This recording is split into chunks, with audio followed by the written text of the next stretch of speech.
Yes, you're asking about some alternative proposals Right. for addressing Section 865 Subdivision E, Right. commercial agriculture.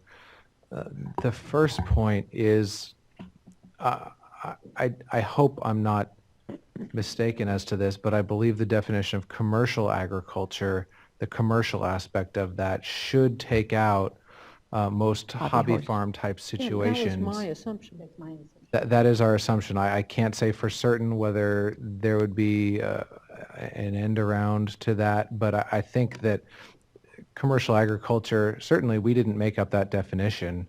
I think that the definition is generally understood as to what that refers to, and so I don't think that that will come to fruition, whether or not the 20% tier that's proposed in the staff proposal is modified. So I don't think that reducing the amount, the number, should change that aspect. It's going to be small. Sorry? Right. It's going to be small. I think so, and that's the other point. I believe Max can maybe speak to the numbers better, but if we're talking about, there is a proposal up on the screen now, if we're talking about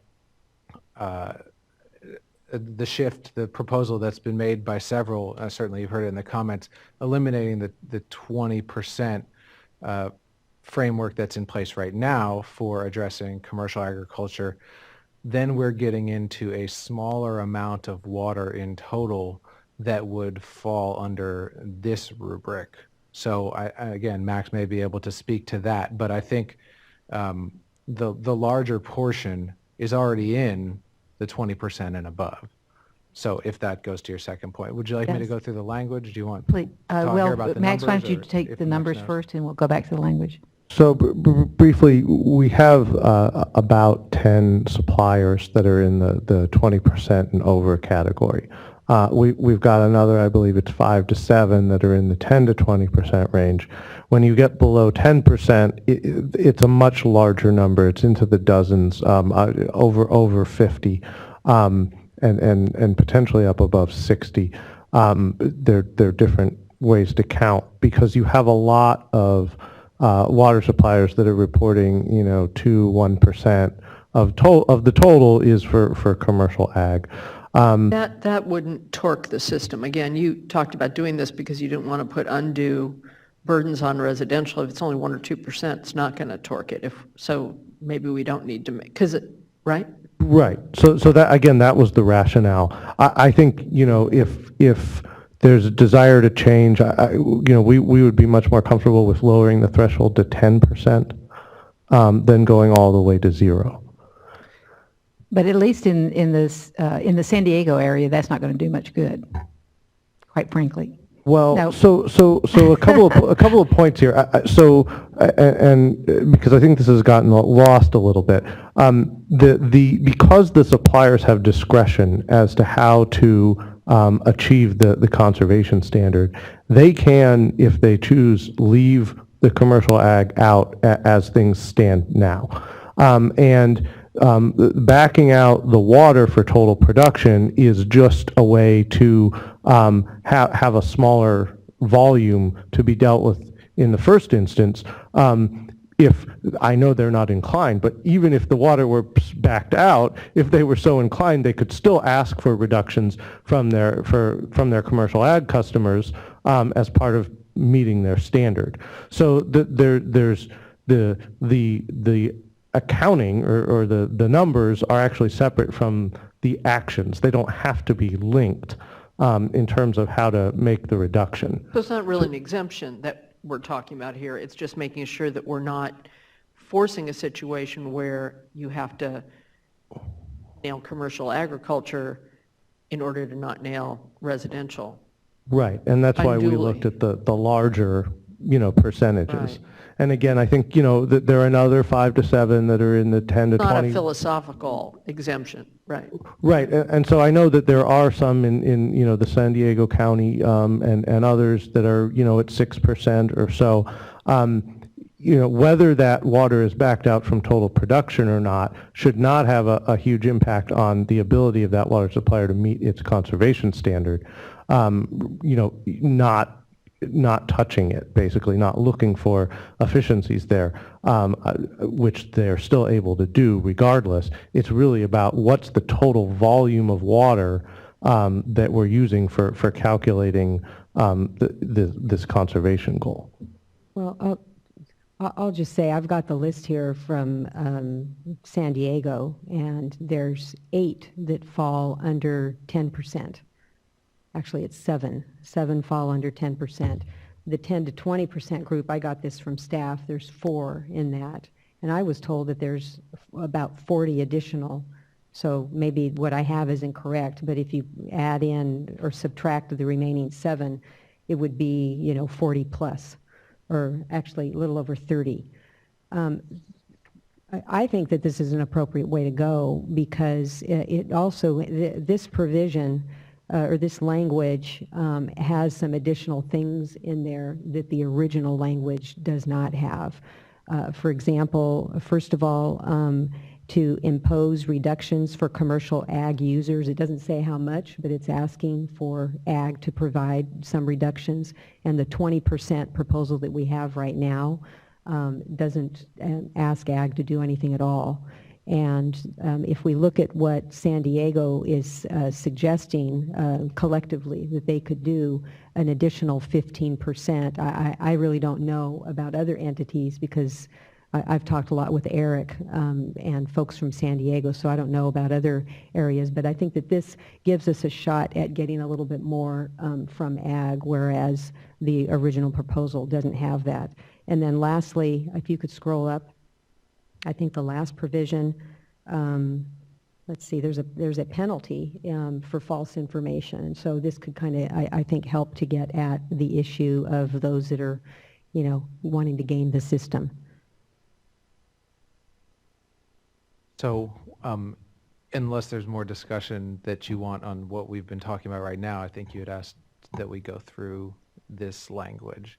So what we have up on the screen is an alternative to either the 20% staff proposal, or Max had also mentioned 10%, but another number that keeps in a percentage. So this alternative, as has already somewhat been described, is similar to the existing proposal for the most part, in that the beginning part, E1, says that each urban water supplier that provides potable water use for the provided cross-reference, they can subtract that amount. So that's the system that was already proposed under the staff proposal. Then we have a provided that. So that's where we get into the large A, B, C, and D. And these aren't preconditions, these are conditions, especially if you look at B, report the total potable water use. That can't be done before somebody actually delivers the water. So we're not talking about you must do all of these things before you can join under this rubric, but you must do all of these things during the period of the regulation. So these are the requirements. These are the requirements, yes, okay. Not preconditions. So the first one, as was already mentioned, is the supplier. Again, this is directed to the suppliers, same as previously. If a supplier, an urban water supplier, wants to subtract an amount provided to ag users meeting this definition, they have to have some sort of reduction. We're not specifying exactly what that is because, consistent with the approach taken throughout the rest of the regulation, some of these things are best left to the on-the-ground suppliers to decide what is appropriate. One thing to mention is that, I think Max had already said this, even if a supplier doesn't avail itself of this subtraction or carve-out approach, they can still choose to have no impact or no reduction on their ag users. It would just be eaten up more so by the residential users. So cognizant of that, this sort of separates that out and does call for some sort of reduction, whatever is appropriate based on the supplier's needs, the user's abilities, and all of the factors that would go into that. And that would be determined by the supplier consistent with, I don't want to jump ahead too much, but subdivision D, or subdivision E1D, says comply with the agricultural water management plan requirement of paragraph 12 of the executive order.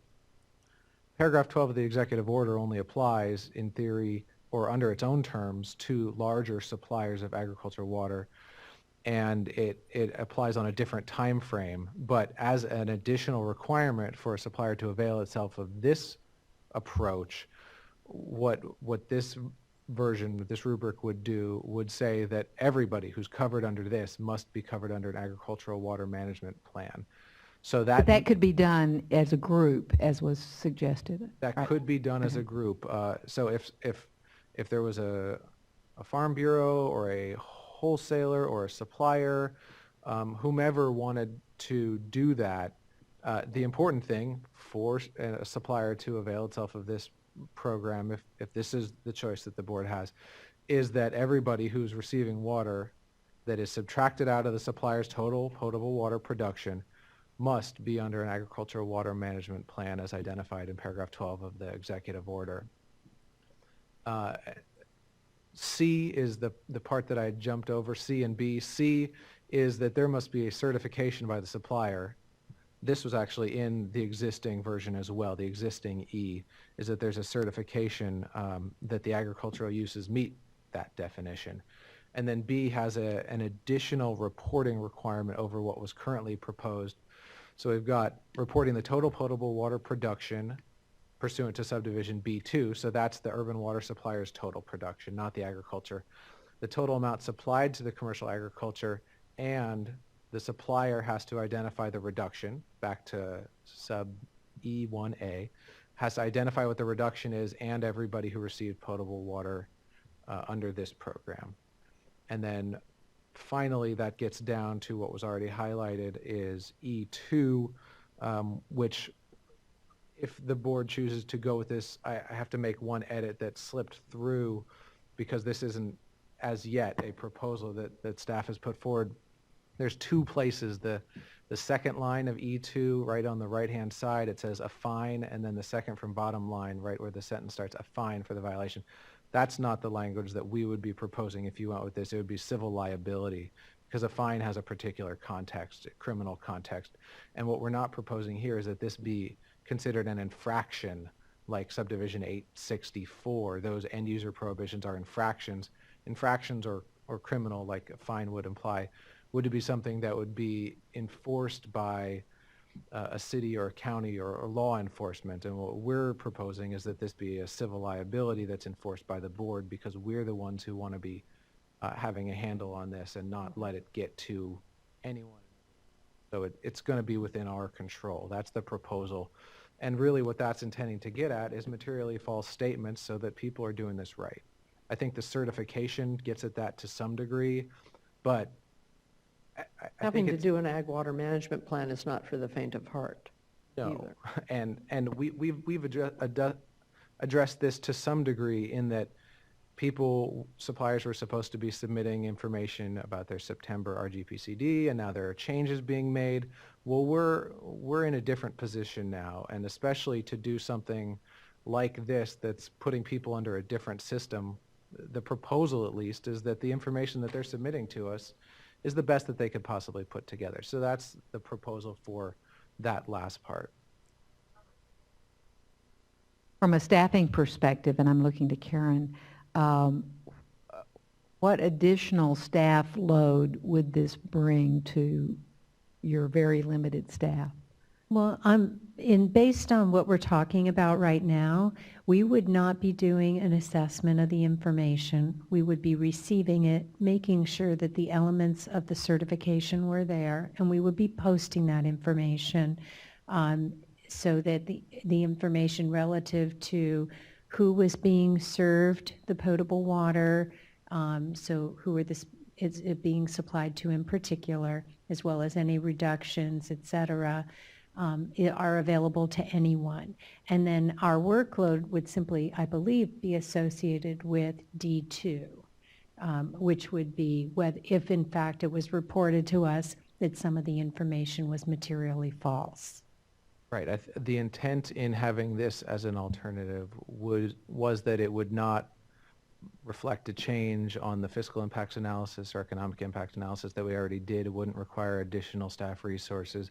And D2 is the main place that we would expect an increased staff workload. And I don't think we expect any increased staff workload because that's for materially false reporting. So our expectation would be that nobody would do that. But and I just don't understand this alternative, which again is the mystery of our process. This doesn't have a percentage on it, is what you're saying, or does it? So I think the fundamental policy issue here is water that's supplied to commercial agriculture urban water or not.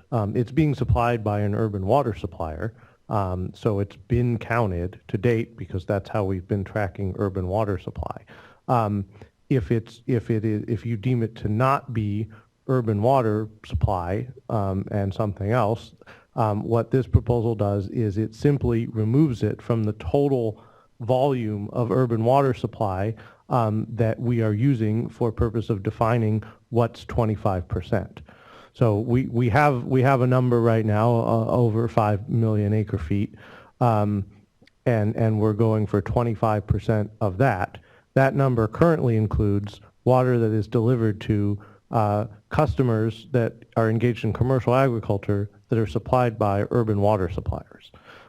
So by what this proposal would do is reduce the total amount of water because it would take out that volume that is being supplied for commercial agriculture and it sort of put it in a separate track, but it would not be then included in the 25%. Except for the amount that was actually reduced.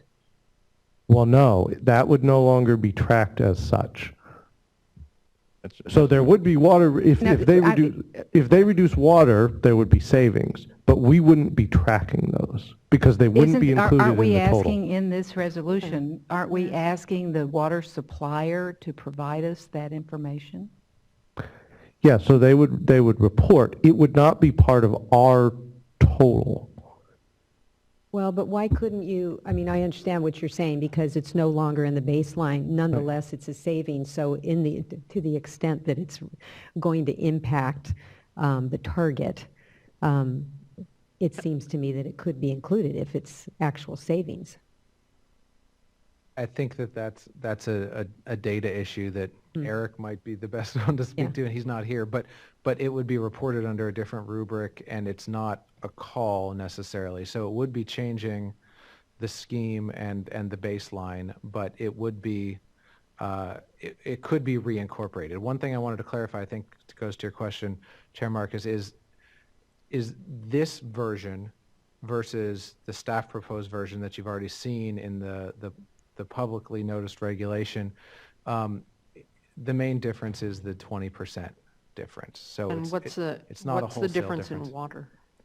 That's what Max had talked about. I think the difference between those who are 20% or above and those are below, we're talking about 40 some odd suppliers who would be excluding some portion, but the total water really is, for 40 some odd suppliers, less than 20% of their total supply. So I don't know if you have an exact number, but a small... Less than 20%, here's what I'm trying to get at. We have a goal.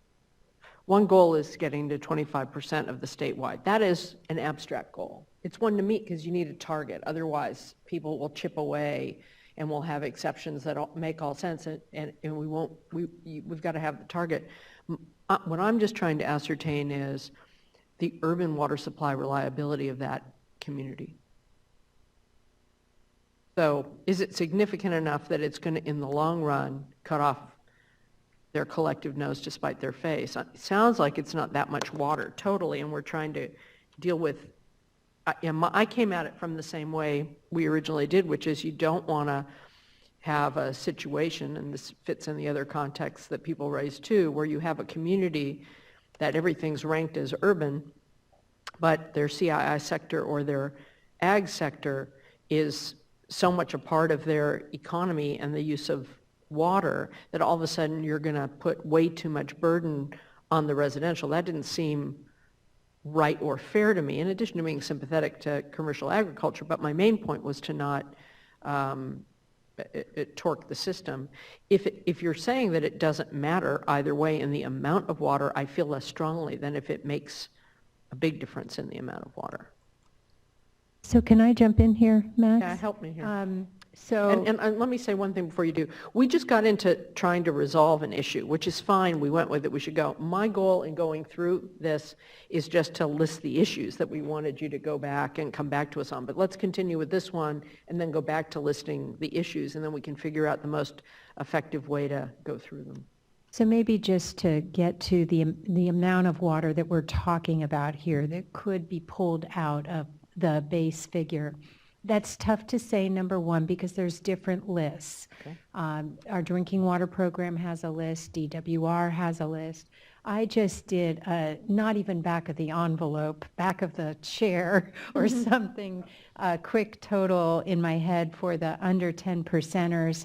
And if the information from DWR is close to right and it's pretty old, it's not exactly current information, we're talking maybe about 55,000 acre feet, if it's right. And again, this is older. I don't know what the date that this information is So it's from. 55,000 acre feet across the whole. Across the under 10 percenters, but again, this is Across the older whole state. information. Right. This is older information. It does not, there's no regulatory component to this reporting tool. And so it's not to say necessarily that it reflects current day. So that's all I want to say on that. Michael, do you want to jump in at all at this point? Or The only thing that I wanted to point out a few moments ago and to provide some clarity on the different numbers going back and forth is the language that you have up here, and both Mr. Rose and Mr. Gomberg have gotten to it in kind of roundabout ways, does not have any percentage associated with the ag carve-out. However, you did hear, obviously you've seen the written staff proposal that's out, but you also heard Mr. Gomberg refer to a 10%, where I think he used the language that we would propose 10%, but that's not reflected in this language.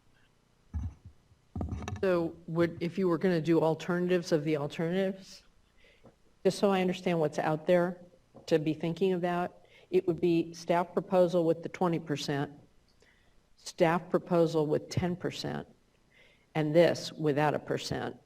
And then the question would be, is there anything in this that you'd rather have in one of the staff proposals, right? I think that's a I'd have to correct go back to the assessment of language the right here to figure it out. alternatives. So, do I have that right? I think that's a correct Those are the assessment of the options. alternatives. Those are, the 20% is out there, 10% Max just mentioned, and then this is an alternative because we had so many comments about having no percentage threshold at all. So these, I think you nailed it, that there are the three alternatives or whatever else you could come up with. But for choices and starting places, these are choices that are reasonably within what was noticed and accomplish what I think is intended. Is there something that you're, just because I can't talk to you otherwise. Yeah, right. Is there something that you're concerned about with the one that's up now? Yeah, no, I think they're all choices. Just trying to think them through by understanding what they are. I don't know. I think about it. I mean, I'm interested in listening to all of you in terms of what you want. I just wanted to make sure we weren't creating an even bigger chunk of water that we were taking out of the system because we were sensitive, and then we're tracking down that hole and leaving others behind. I mean, I just think there's no way to make this perfect. So I'm open, but I needed to understand it. Yeah, and you answered my first question, which was in the mass balance, by subtracting it from the baseline, you basically are not affecting, the mass balance because it's out. But as the chair points out, this is still a sizable amount of water use. I think I'd point out that if we go forward with something like this and the data are collected by the water supplier and some performance metrics are accounted for within the agricultural sector in the water supplier's jurisdiction, that gives the board some more info for next information time, to right. create context for its evaluation of potential enforcement of the target percentages within the tiers. So I just want to say that I think it's advantageous to go down this pathway for the local water supplier, because then it can provide a picture, a greater picture in terms of its overall water savings. So that if they're successful in agricultural reductions, that can be taken into account if they don't meet the residential and CII reductions that we've set forth. So I just thought I'd point that out. Yeah, I think Member Moore hit what I wanted to say as well. And if you could scroll back up, I think Member Diadamo also pointed this out, that when I think it was Mr. Eric Lawson who was up here, I asked him about that % reduction from the ag sector, because that is something that was not in the staff recommendation, and that was something that attracted me to this alternative proposal. By reading this language, though, it's pretty vague. Impose reductions. I mean, what level of reduction and what other performance measures, and how, will that information be reported to us? So I guess my feedback to staff now is, even though I would like to be open and consider this proposal, this alternative, I think that particular section E1A, I would need some fine tuning. Like a little more data reporting at the very least. Coming up with whole performance metrics and a goal gets complicated, but it's something in there. Yeah, but I just agree with so, yeah, for everyone's information, that's the part that got my attention. And as is, it's pretty vague and loose. Right. I think a number of these districts are in San Diego, and correct me if I'm wrong, but I think that you've got a 15% cut that you're going to be abiding by. And so at least we know what will happen in San Diego. Unfortunately, I wish I had the time to look into this, because this has all been, just as staff has been moving quickly. I don't really know what these other districts, what the situation's like.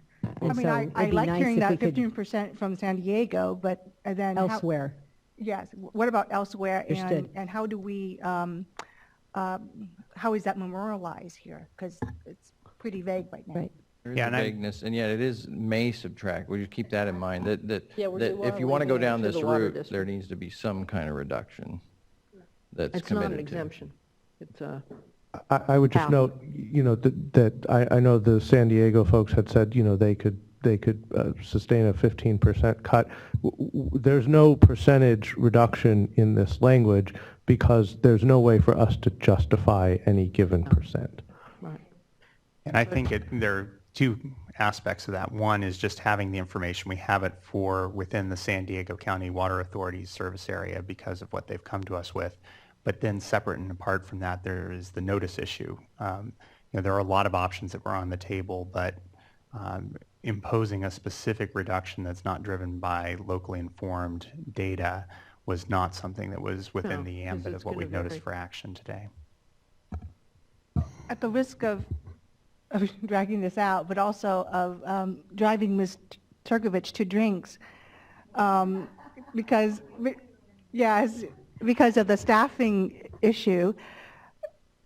I mean, another alternative that just occurred to me is to stay with the staff's recommendation, but allow for an alternative where someone, just like San Diego just did, would submit something like this with a percent reduction for staff consideration, and it's something that we can delegate to our executive officer, executive director, to approve as an alternative to the staff proposed 20% or 10% to deal with commercial agriculture.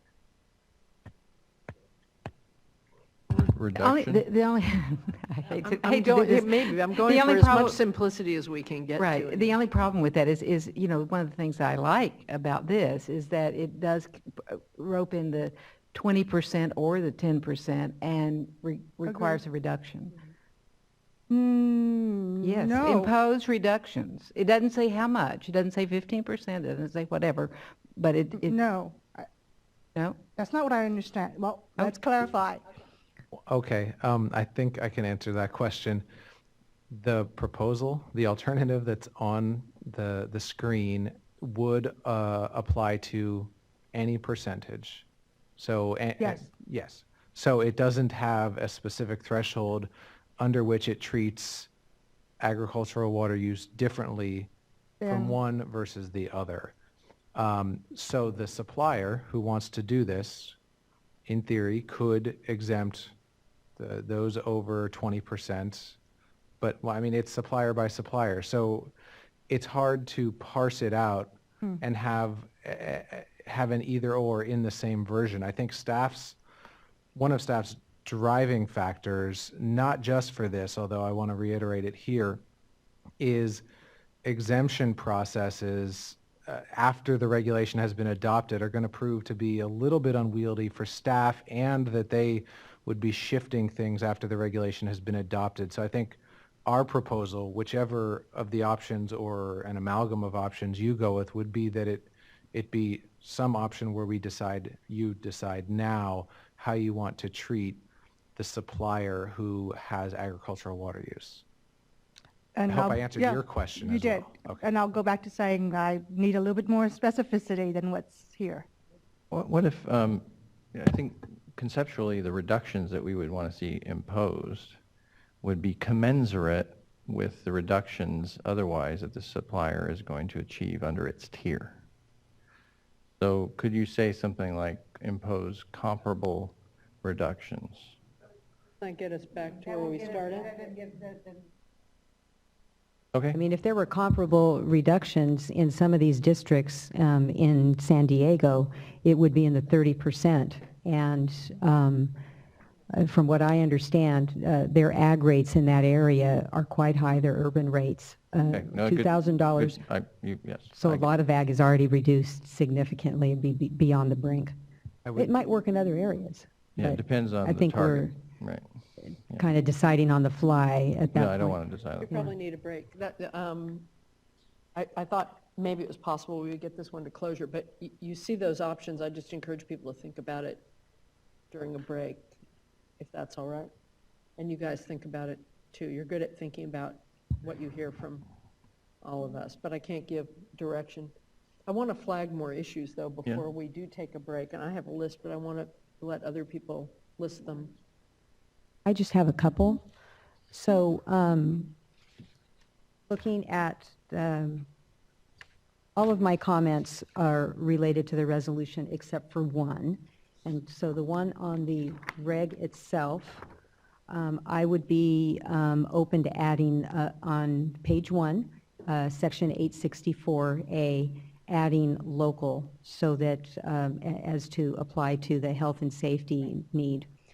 And then on the resolution, looking at number 16, I would like to see something in here that directs staff to promptly respond to water supplier requests for an alternative method of compliance. I suspect staff is going to respond right away anyway, but we heard from a number of people that, you know, they're almost senses anxiety that they really don't know how this is going to turn out for those that are in the CII sector, and wanting to be able to know what they're up against as soon as possible. I just wrote down some notes here, you know, Emily Rooney indicating that she'd rather see this done before as opposed to as part of enforcement, and I think that that's probably what the work group will be looking at.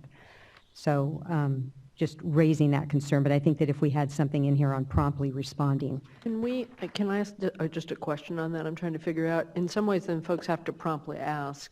Right. But some of the issues in here do require some vetting with other people who may disagree. On some of them it doesn't, on some of it does. So we might ask for On 16? because as we're doing, let me look at 16. Well, I kind of look at two different layers. There's the immediate term. I think it's resolve 16. Yeah, there's the immediate term. What are folks going to do now? The examples that Emily gave, Emily Rooney, with respect to, say, the city of Tulare. That's something that needs to be dealt with right away. Right. And staff has that enforcement discretion. But then on 17, I thought that was more the work group Right, and sort of the longer the larger issues and how Okay, they I all guess fit you're in. right. Yeah. Can I ask for clarification on that? So 16 is written right now such that it becomes operable in the event that we move into discussions with a supplier because they're not achieving their conservation standard, and we're working through them using our various enforcement tools. What I think, what you're suggesting is that From the that would be one avenue, but another avenue they would be coming before the fact saying, we don't know if we can get there or not, Right. but we have this issue, and put us on Compliance a about this. conservation order, under a conservation order, or a cease and desist order that would lay out what we would need to be achieving in terms of compliance. So they would be coming in the door then in advance. Right. And they would be saying, we don't think we can comply with our conservation standard. These are the things that we propose to do. We would work back and forth with them to determine how far they could possibly get. And we would be adding to that conversation based on all the tools they have available to them locally. And if necessary, we would then be able to use our tools, a conservation order or a cease and desist order, to memorialize whatever that commitment then becomes. So that it's real. Yeah, I like what you've just outlined. I can't tell if you think that 16 gives you that authority, because this says if conservation standard is unachievable, who's to determine unachievable? Wait until they don't achieve it, as opposed to looking at the array. Well, since it was going to be, it's monthly reporting, and the first reports will be coming in following the month of June, we figured it would be a fairly rapid engagement. Yeah, Well, but the wouldn't you concern want that I folks to would come have in early in the anomalous situation? I mean, it's not going to Yes. happen everywhere. My guess is there may be a rush. Yeah, but so you'd want to be setting in some ways, the expectation that it's not everybody who thinks it's going to be hard. It's a true circumstance where the water supplier and the commercial, you need both of them in there to say here's the math. Right. I mean, we have to be honest. Yeah. I think we're talking about hopefully not that many circumstances, Yeah. but where they do exist, I think we have to be realistic and provide a path rather than waiting for Right. a month or two, and then you get behind on your cumulative. No, exactly. Goal. And you want to set the expectation that folks are going to be responsible about what this is early. Right. Just one thing to note before I think you have other points you want to direct staff to talk about. We can work on language to deal with what you're addressing. I think that the intent of paragraph 16, resolved 16, does encompass what you're talking about in essence, and that is that as part of enforcement efforts, because the starting point is the conservation standard that's been set out. And then if we get information from somebody saying that they cannot meet that for X, Y, and Z reasons, the separate part that you're asking for is that staff promptly respond to any requests about that. So that's easy language to insert, and we can work on that. The other part, I think, is incorporated or included in what's already there, just at what stage you engage in the process. Right, and I think our suggestion is to even have people come in early. I mean, I don't mind if you set a deadline, because we think of enforcement and we think of that whole suite of things we do through engaging. You know, enforcement is a nice word to us because it's an umbrella for this progressive enforcement, which starts with education and engagement. Most people think enforcement and they think fines. Just look at the way all of our efforts in the last 9 months have been covered. And so I'm not surprised that folks look at this and worry about getting nailed at the end, when in fact what we're trying to do is ask folks to, it can't be anything, but if you have a real serious problem, we'll work with you on this alternative compliance. So there needs to be some language to make that clear, I think. Right, and in a sense, we'd be inviting them to make suggestions on a conservation order, asking for an order. Yeah, make us do this instead. Yeah. So do you want me? So as you're noodling on that, let me give you the flip side in terms of my concerns, and that is and I appreciate the need to work with the water agencies to provide some alternatives, but so often enforcement activities are conducted under a confidentiality type of scenario.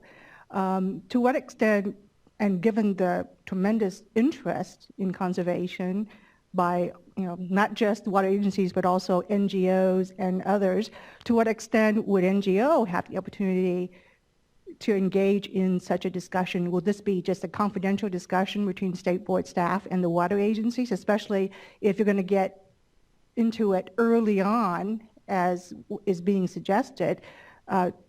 Will it be done as a confidential discussion, or will there be some opportunity for others to engage? I could give you the simplest answer, which may or may not be the most satisfying answer as to that, which is that I think the reference to as part of enforcement efforts is that the outcome of something like we're talking about here, and Ms. Turgovich already said, would likely be some sort of enforceable order against the supplier that would lay out actions that they need to take. So those, under the current rubric and under this, would be enforceable orders by the board, which would be subject to reconsideration. So it would be like issuing a cease and desist order under a settlement potentially, where there could be conversations happening through which terms for cease and desist could be agreed to, and then somebody could come in and petition for reconsideration of that. So there's always going to be a public process, but I think under the process that this potentially implicates, that there could be conversations happening between the supplier, who would be subject to enforcement if they couldn't meet their targets, their conservation standard, and the staff before enforcement had been taken. Does that answer your question? That's how the existing processes would work and how I see this falling. I mean, I think the key would be to, we should give some indication, and maybe the language here does it, is that it can't just be we don't want to, or it will be hard.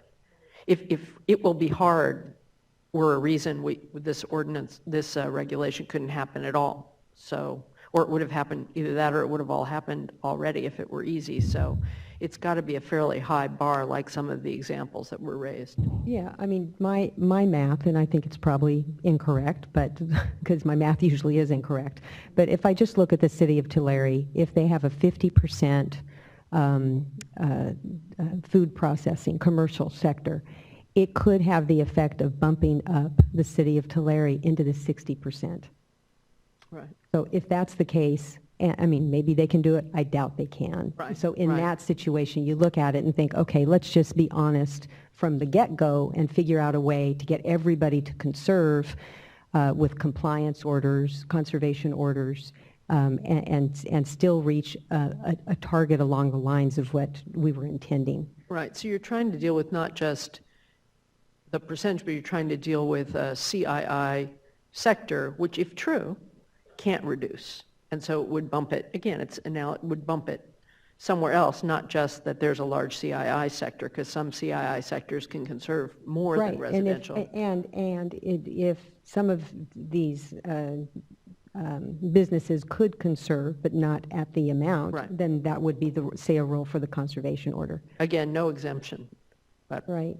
So I had just, if we're finished with this, did you have something? I would just add, I think we can reach a good resolution on this one, because I think from a good policy perspective, right, we want the information early, we want Right, it that's publicly right. available, we want to go through it, and then we want to figure out, is this really the type of situation that calls for something different, Right. or not? And so the sooner the better, to do that, and we can figure out whether there's anything in the current language that needs to be changed, or whether we just sort of can let that be known informally. And then on 17, yeah. I think the list looks good. It pretty much is broad as far as what the work group should be looking at. The one area, I still kind of like this collective conservation standard, and I know you didn't call it out, but I think Aqua mentioned it, and I believe at least one other witness today did as well. So I'd be interested in finding out more about how that would work. And then on the third line from the bottom, State Water Board directs staff to work with water suppliers. I think it should be stakeholders. Right. Good change. Yeah, that's a good change. Okay, and then I just have to make a comment. I just want to thank staff for all their hard work. I know we're not at the end here. I spent a lot of time on that climate factor, and I'm sorry Dave Boland isn't here. I appreciate what Aqua did on that, and do want to continue the dialogue, and I think that the way you've put this together is a good way to continue the discussion, so thank you. And Member since Board Member Diadamo? Diadamo put in a plug for Aqua, I would just say that I spent a lot of time with Irvine Ranch Water District on a joint proposal submitted by some of the agencies down there that included climate as well as other factors as well. So I would give them that plug and encourage you to work with them as well. Member Diadamo, at one point earlier, you had mentioned, and I think it was when the building industry individual was up, potentially making some modification to the resolution language around, I think it was section Yeah, I forgot about that one. paragraph 5. Paragraph 5. Yes, and I would just suggest, based on that conversation, that in the last sentence, we look at the last sentence saying, these regulations and other requirements will extend existing efficiency standards for new construction to the outdoor environment and ensure that California's new homes are constructed to meet the growing demand with the most efficient outdoor Thank standards. you I forgot about that. Thank you. All right. A few things to toss into the hopper, and if folks want to make comments for staff.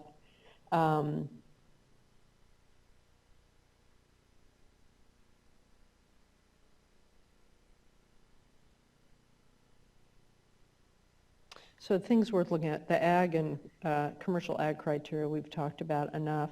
Credit proposal is in there. I do think it's challenging, and so I do think on that work group it is going to be important as you do the work groups that you have people who may have different views on it. I still am trying to wrap my head around it. If it's said in nuanced moderation, I'm sensitive. When it's said as an absolute, I have problems, as you can see. So you already have that in the list, and not time to do right now, but a conversation worth having. On the climate issue, I do think it needs to be discussed. I think that one, it's essential that it be discussed with people from different climates. Not 400 people, though, so I leave it to you to come up with thoughtful folks. I personally have some concerns about it and about shifting to those who have already conserved a lot. And I think that the tiers that we have, although not perfect, I think one of the speakers made this point, as between someone using 400 gallons per day at the coast and someone using 400 gallons per day inland, there is a difference. But I don't think our tiers are getting to that level of precision. They're kind of they're the best we can do in the short run, and as I think we've discussed, cutting someone who's at 400 back to 300 or back to 250 is not unfair as compared to taking someone who's already at 100, and they may have, well, I've seen places who have 45 gallons per capita per day at the coast who have lawns that are fine. There may be a little bit gray, and so there's something between that 45 and 400 that's not unreasonable to ask. So I just, I would say here there be dragons both ways. So that is definitely one of those areas where I think that conversation really needs to be had with the folks who would have to cut more who have already conserved a lot. And that was my fairness, again, goes both ways and in the short term. I do think this issue of public health and safety is a big one to think about, and I don't know exactly where you want to think about it in here. Obviously, we have language. Where's the language that we do have? Resolution 16, for instance. 864A, are you thinking of the correct. regulatory language? Yeah, maybe it's regulatory, 864A. Okay, so it's except where necessary. I think we may need resolution language on this, or maybe it's work group, I don't know. That's what I want you to think about. Because I heard a number of issues. There's obviously the food processing issue that we may have dealt with in this, but maybe not. The dust suppression issue, which we may have dealt with in the federal, state, or local regulation. The fire issue, the Yorba Linda, maybe Yorba Linda is handled by the federal, state, or local regulation. I don't know, but I want us to think about how we're dealing with the public health and safety issue wherever it comes up. So if you can just make sure we've covered it everywhere, or there's a potential for having a conversation about it more broadly, again, always thinking that you don't want to drive a truck through it. I do think the groundwater issue is a particularly challenging one. There's a slippery slope there, and our groundwater resources are limited, but I'll just be interested in your thinking about if there's ever a criteria where it may come in. That may well be. Folks have raised some issues, some of which have seemed worth thinking about, but then the question is, how are we going to base whether that groundwater basin is secure? For example, the issue that someone has these long rights to an aquifer that other people may not have as much of a right to. It's a community issue. We're dealing with community concern. You don't want to risk anyone running out of water. And so it's really got to be a secure water supply that doesn't have the potential of impinging on somebody else's water, because the whole point of doing this is to deal with an unprecedented emergency and taking the long view. That's every time on every one of these issues. This is not about being fair, giving kudos for past performance, saying people are great. I'll do that till the day is long. This is about dealing with what is an emergency out in front of us that may not be right here, but we can see coming at us. So whatever your thinking is on that, I'll be interested. We did this, we did this, we did this. Gray water, somewhere in the resolution, on-site treatment, encouraging that, I think is important, because that does the same kind of reducing dependence on potable sources for outdoor landscaping. I'm curious that we haven't heard as much about going to the 2% tiers. I think we've heard maybe 2 people mention it. I know it may add complexity, it may not add complexity. I'm just surprised we didn't hear more about it today, and I haven't heard about it from any of my colleagues, so I am not going to drive it myself necessarily, but I am open. I'm open to it if you're open to it. No, that's You're why I really asked not. about it You guys early on. don't want it. No. Okay. No. Well, that seems It's strong. deck chairs Why on do you the- have such so strong opinions? That'll be the subject for the work group. Oh, for like the next, whatever we might do in the future. Okay, that works for me. And then, I don't know what this one meant. I'm not even going to read it because it's sort of funny. So those were things that I thought were worth considering. Then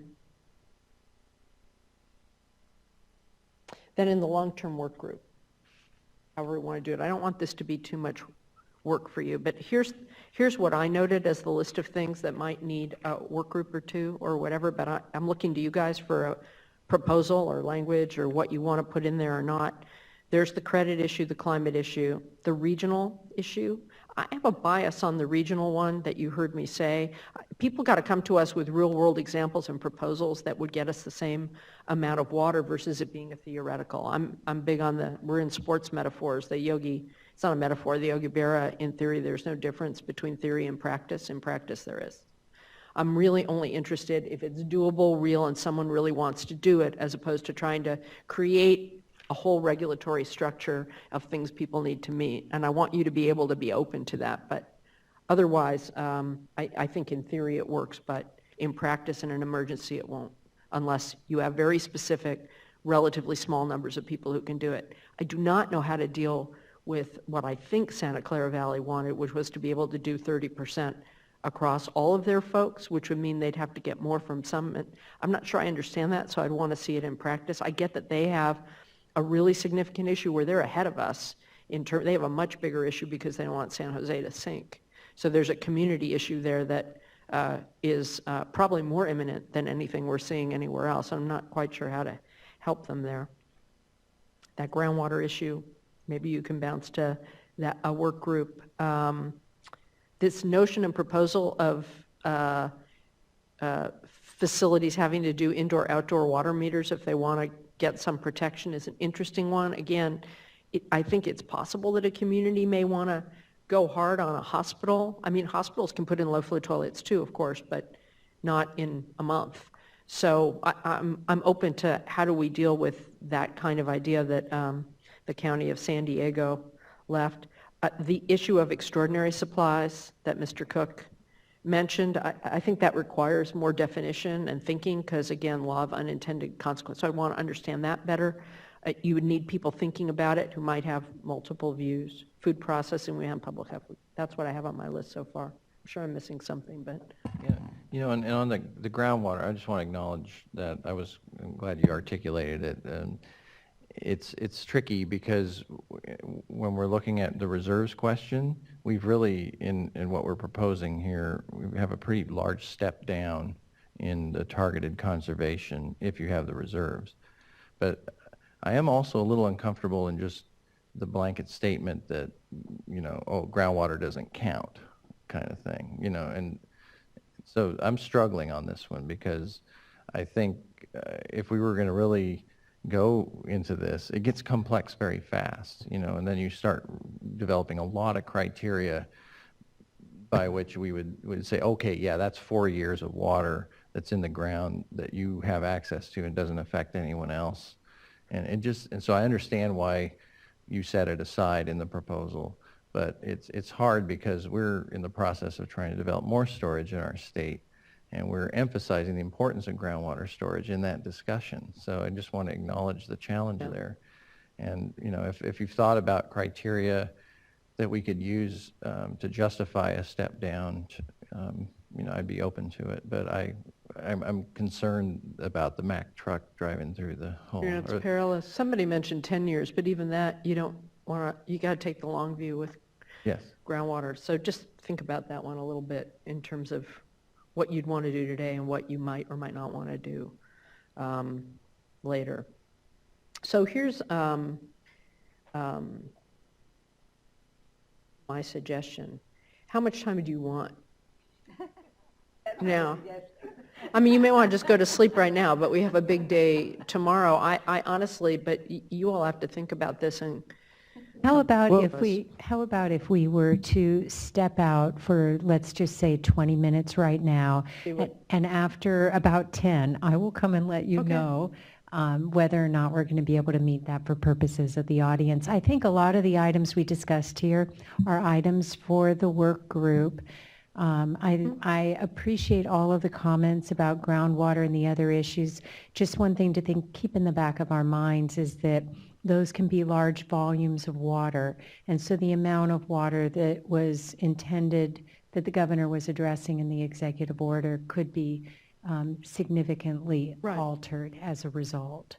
But if you can give us maybe about 20 minutes, and I'll let you know about halfway through if it looks like we're on target.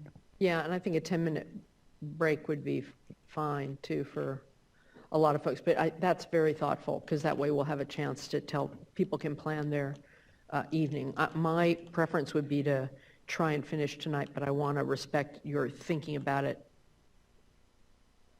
Okay. Janine, do we have 2:30? We'll take a 10-minute break.